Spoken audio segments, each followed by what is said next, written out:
Hi guys, and welcome back for a new quick and dirty inspo video from my side. And today I like to play around with a lens ball. I did a similar tutorial 2 years ago, but only in German. I'm sorry for that, but I will link it up in the info box.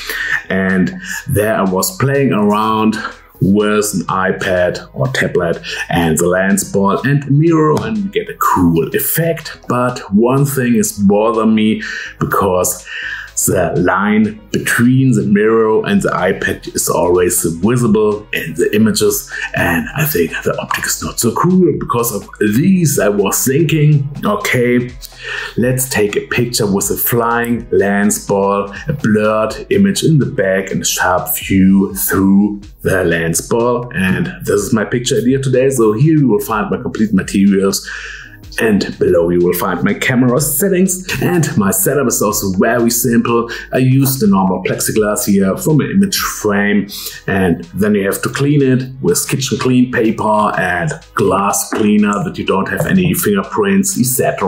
on it. And then you have to lift it up. I use for lifting up 4 water glasses with the same height, that I have a straight plexiglass here that my lens ball don't roll away. And in the back I used only black paper, and that my black paper don't fall, I used here this roll for stabilization.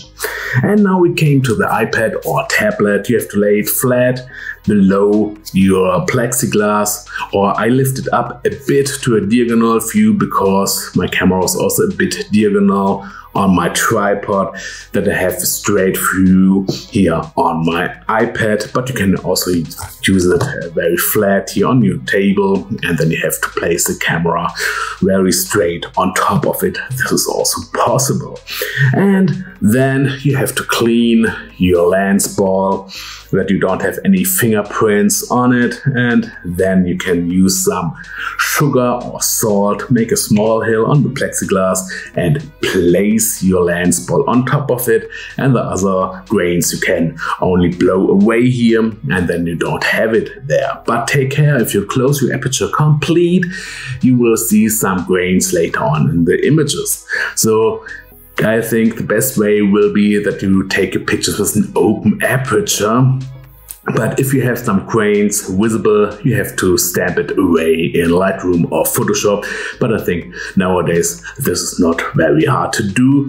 And then you can take your pictures with a flying lens ball, and I think this is cool. So let's see my results, and we will see us in my next tutorial. Ciao!